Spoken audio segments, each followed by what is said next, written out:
পাকিস্তান একটি পারমাণবিক শক্তিধর দেশ, যার সামরিক বাহিনী দক্ষিণ এশিয়ার ভূ রাজনীতিতে গুরুত্বপূর্ণ ভূমিকা পালন করে।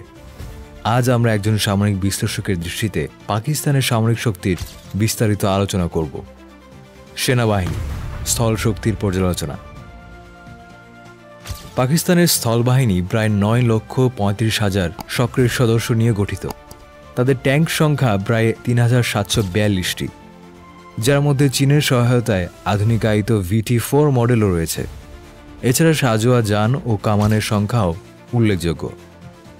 বিমান বাহিনী, আকাশের প্রহরী। পাকিস্তান বিমান বাহিনীর কাছে রয়েছে প্রায় 1,400টি বিমান, যার মধ্যে F-16 ফাইটিং ফ্যালকন এবং JF-17 থান্ডার উল্লেখযোগ্য। এছাড়া 7টি airborne early warning and control সিস্টেমও রয়েছে, যা ভারতের তুলনায় বেশি। নৌবাহিনী, সমুদ্রের সুরক্ষা। পাকিস্তান নৌবাহিনীর বহরে রয়েছে 121টি জাহাজ, যার মধ্যে 8টি সাবমেরিন এবং 9টি ফ্রিগেট রয়েছে। যদিও বিমানবাহী রণতরী নেই, তবে উপকূলীয় প্রতিরক্ষায় তারা সক্রিয় ভূমিকা পালন করে। পারমাণবিক শক্তি, প্রতিরোধের মূল ভিত্তি।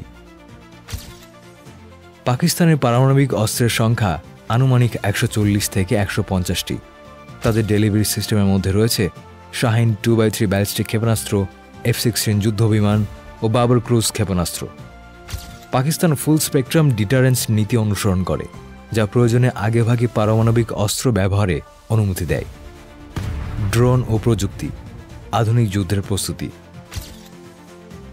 পাকিস্তান নিজস্ব প্রযুক্তিতে উন্নত ড্রোন তৈরি করেছে, যার মধ্যে শাহপার, বুরাক ও উকাব উল্লেখযোগ্য।